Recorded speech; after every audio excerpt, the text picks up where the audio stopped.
Minnesota Original is made possible by the State Arts and Cultural Heritage Fund and the citizens of Minnesota. On this edition of Minnesota Original, Jungle Theater's founder and artistic director, Bain Boehlke, directs Samuel Beckett's classic, Waiting for Godot. Mixed media artist Hannah Albert believes in the healing power of art. Kevin Bowe and the Okemah Prophets perform at the Terrarium recording studio.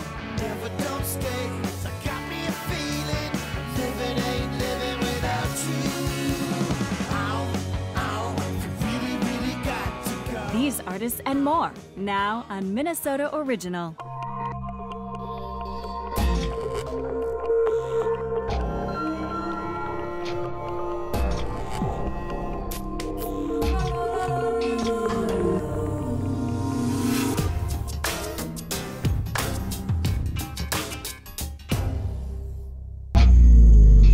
My parents, I think, thought I'd become a politician, but I chose the make-believe of the theater.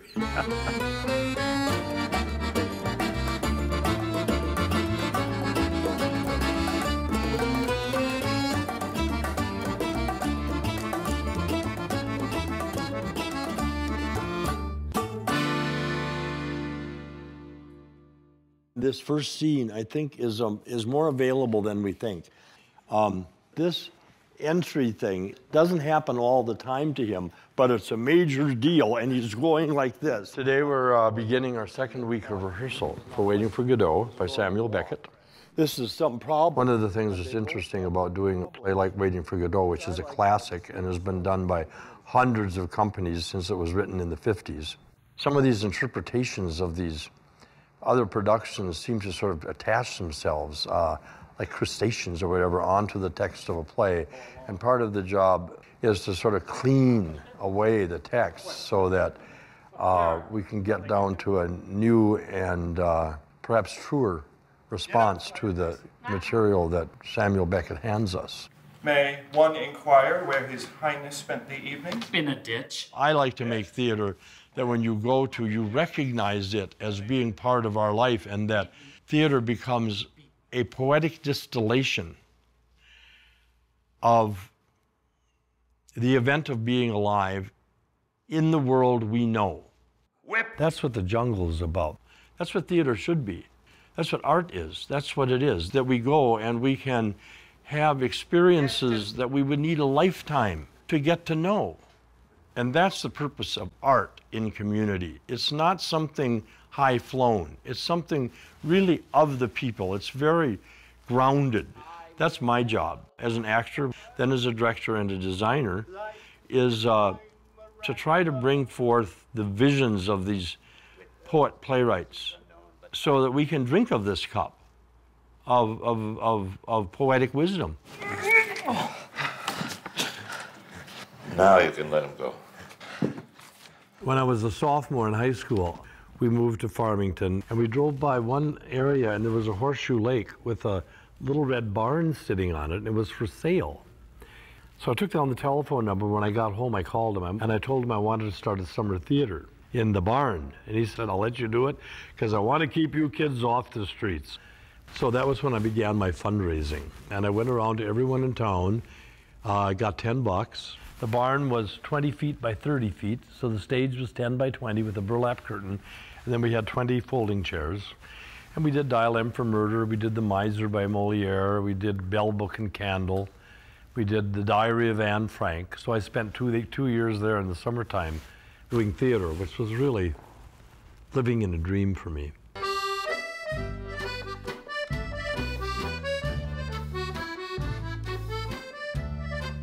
When I hear a play read, I have to be able to visualize the world of the play. If I can't visualize the world of the play as I'm hearing it read, it's not a play for me to do.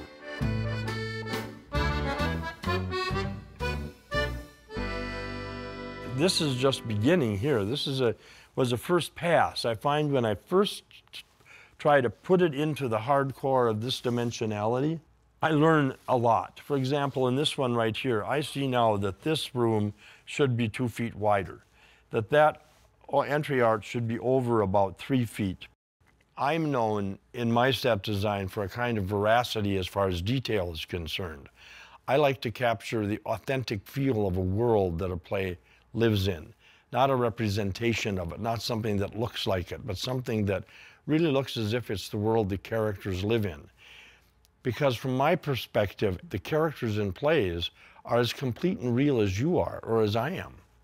When we did the gin game, he said, oh, this will be easy. We just have a couple of folding chairs and a table. By the time we were done, there was this just glorious, evocative, old trash back porch of a downtrodden manor house that had been turned into an old folks' home. And I was sitting on the porch and John Donahue walked by. He was going to place fake dead flies in the cobwebs on the porch for the set. And you go, now that's detail.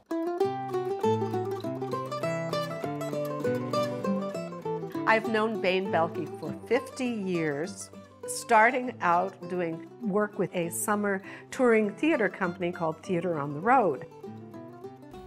Theater on the Road was just incredible. And it really was one of the most remarkable and liberating artistic experiences that I had, because we were just kids, you know, we were 21, 22, 23, and we were not part of the culture. We were out just doing plays. And we had a pickup, and we traveled a 5-state area, playing in every little town in a 5-state area. We stayed in every little flea bag hotel. We partied constantly, and nightly we would do this religious drama. And so there was, if you will, the sacred and the profane, I guess, as part of that movement toward maturity. Bain is an intelligent, sensitive, imaginative artist. So what you get in a Bain Boehlke production isn't something that somebody else did. The Jungle Theater began in a way that is really unusual. One day I was on a beach south of Puerto Vallarta, and the Jungle Theater came into my head. And I thought that was such a great idea for a theater. And then I saw this little poster in my mind's eye that had orange and yellow Jungle Theater, a midnight sky with white snowballs falling in it, 2 palm trees, and a blue and white telephone number at the bottom. I came back to Minneapolis. I was totally broke. I had a suitcase. I was 50 years old. I moved into a little apartment south of Lake Street on Lyndale. And then one day I walked around the corner, saw these 2 empty storefronts, and the Jungle Theater came back, the little poster. And I went in and talked to the jeweler, who had the 3rd of the 3 storefronts in this building. Asked him who owned the building. He said he did. I said, I'd like to start a theater in there called the Jungle Theater. What do you think of that? He said, I love the idea. Why don't you take the whole building for the summer? Because the neighborhood was depressed in those days. I really didn't know what was going on, but I knew something would happen. So that's how it began. And slowly this little ragtag group assembled. Then we opened February 7th, 1991.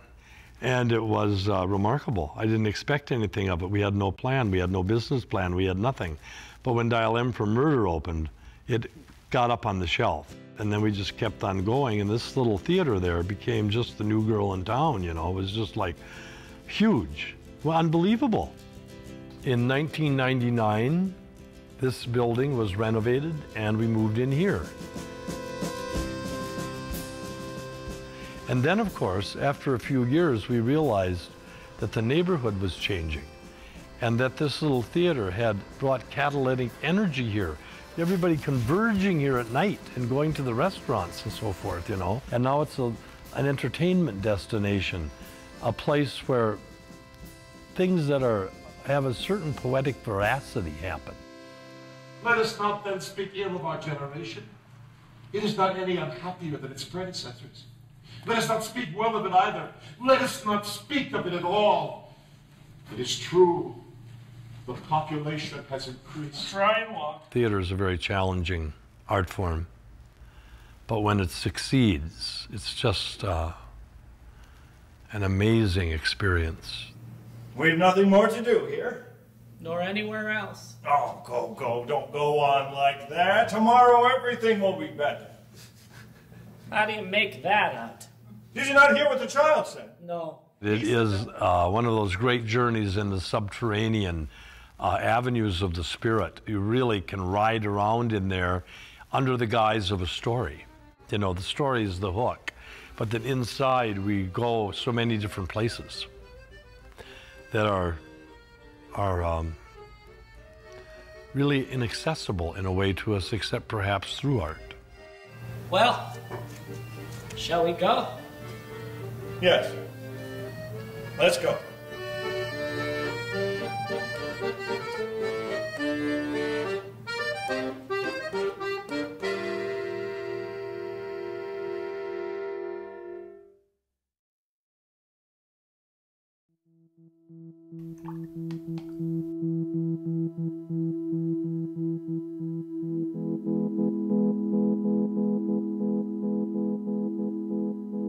My painting process starts with laying the canvas on the floor and wetting the canvas, and then painting into the wet canvas. The sizing I use is called rabbit skin glue. So normally people use gesso that prepares the surface so that the paint will slide over the top of it. But I actually want there to be you know, the fabric and the paint are interacting.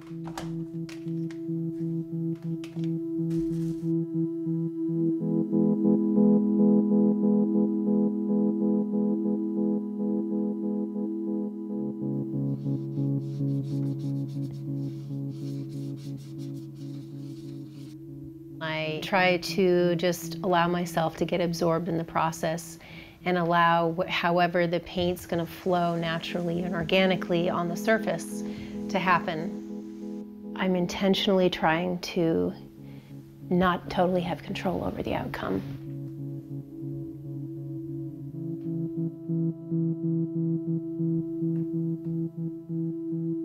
This is really just the first layer, and I'm not thinking about, you know, is this a landscape or what is this? It's just, I don't know, whatever is going to happen is going to happen. It's a very organic process.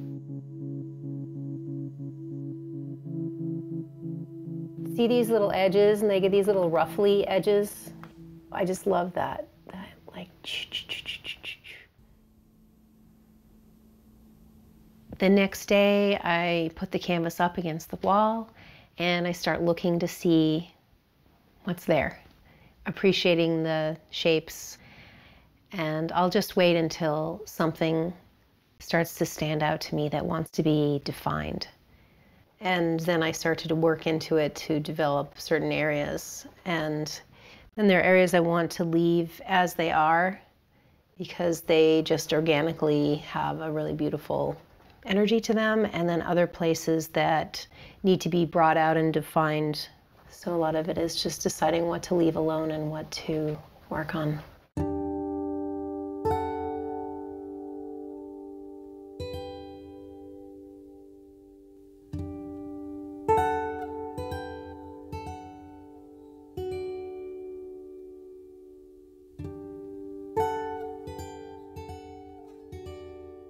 Every artist passes through a time or times in their life when they question whether they want to keep doing it.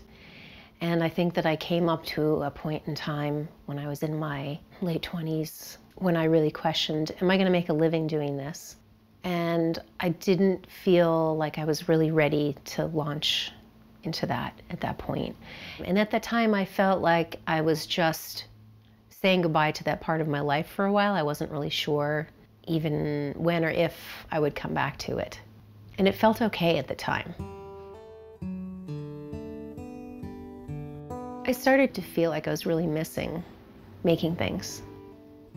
I started to have dreams again about painting, and I listened to my dreams. So I started making art again, and then made the decision to move to Seattle. And within a year of being there, I was diagnosed with cancer. So needless to say, that was rather life-changing. Being in a new city, I didn't know very many people. I wasn't making very much money. So one of the outcomes of that whole process for me was recognizing that my drive or my desire to say something with my art was a core part of who I am. And as I spent more time painting and teaching, I also recognized that this is an important part for a lot of people in their healing process, is that they have something in their lives that is just for them. You know, we all have things we do for other people and things that we need to do to be responsible and pay our bills, but there's something that makes you different from everyone else that you need to do. It's like you have to sing your own song.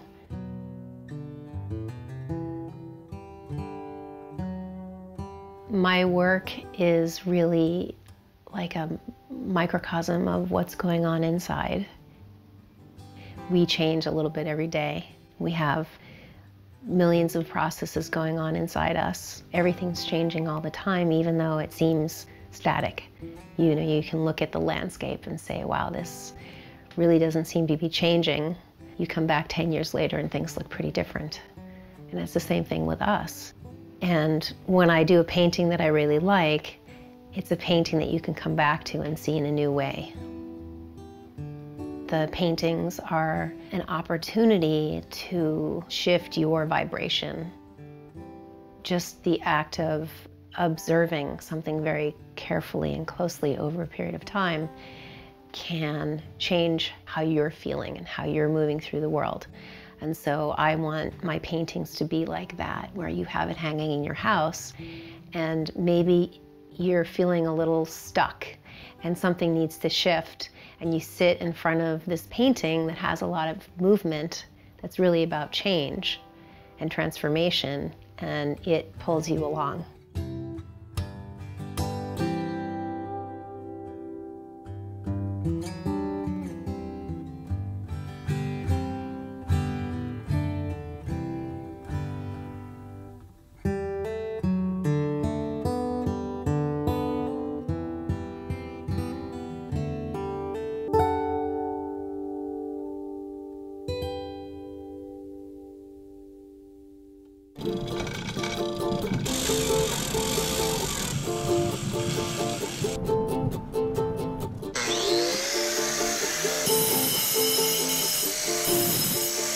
My first understanding of what architecture and what art was came from work that was done in stone many years ago and in a different time period.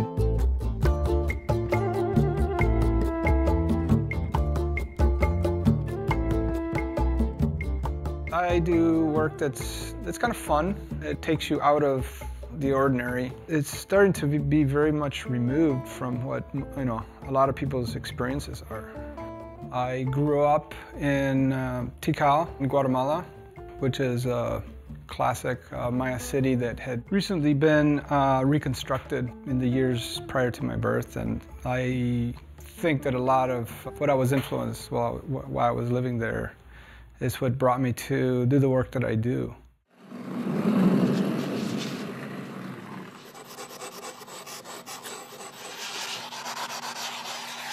My newest piece, I'm commissioning it just for myself, and that's exciting, but at the same time, it's daunting.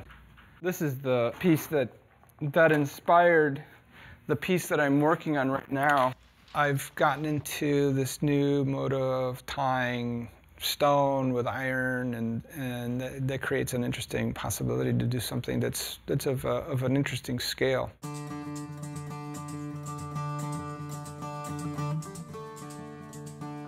I've done about half a dozen public art projects in the Twin Cities or the greater metropolitan area. It's great because I can share my work with the community. I like the idea that I can make things that become sort of iconic of a neighborhood. There's one of the antler bases that I was working with, and I did this based off of a drawing that I made, a small-scale drawing. I'm proposing to make a larger version of that. I call it a guardian. It represents a guardian spirit. It's not obviously a specific creature that exists in nature. These three pieces are stone, cast iron, and forged steel. With stone, you have the material in front of you, and it's a matter of reducing it to the shape that you want. With casting iron, you're creating patterns, or you're carving in the mold material itself. There's more flexibility in terms of what you can do. While I was in graduate school in literature, I began taking some side courses in a vocational school for welding. And I talked my way into being a sculptor's assistant. And that was my introduction to carving in stone. What I wanted to start with is showing how I'm working on this cast iron mold.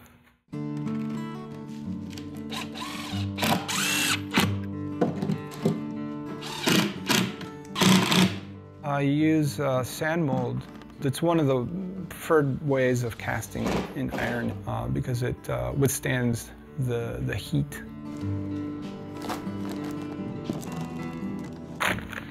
So I'm going to mix 200 pounds of sand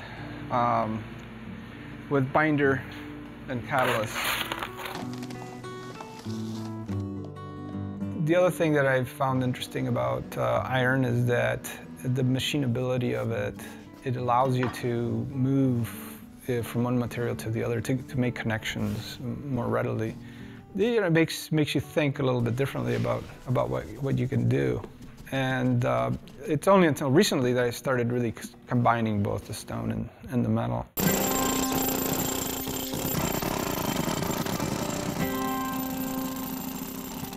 I've never fully been comfortable doing work that seemed temporary, and this is something that you can't just crank it out. It's going to take some time to do. I just find making something out of tangible materials. It's like writing a story, but you're also making it. I couldn't think of anything else I'd rather be doing, and.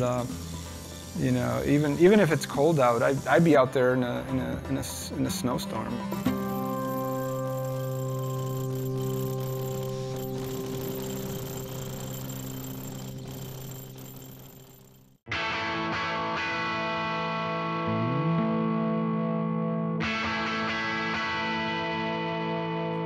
I know I'm not the one that you were dreaming of.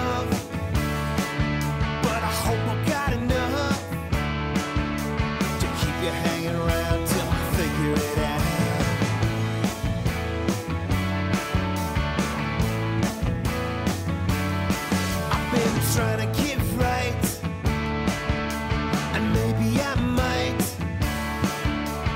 find a way to live my stupid little life. If you could stick around and make it worth my while. Never don't stay, I'll give you a reason. Never don't stay, I'll lie to believe in. Never don't stay, 'cause I got me a feeling living ain't living without you.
The band is Kevin Bowe and the Okemah Prophets. The band name comes from Woody Guthrie. He wrote a story of his life called Bound for Glory. And he talks about growing up in this small town in Oklahoma called Okemah.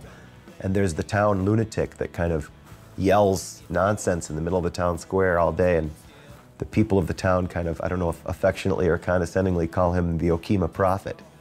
And I thought, you work so hard on these songs to express your little feelings. And you go in these bars and play them for all these drunk people. That's what I'm doing. I'm the town lunatic in the square, yelling these things that I think are really important while everybody's walking by.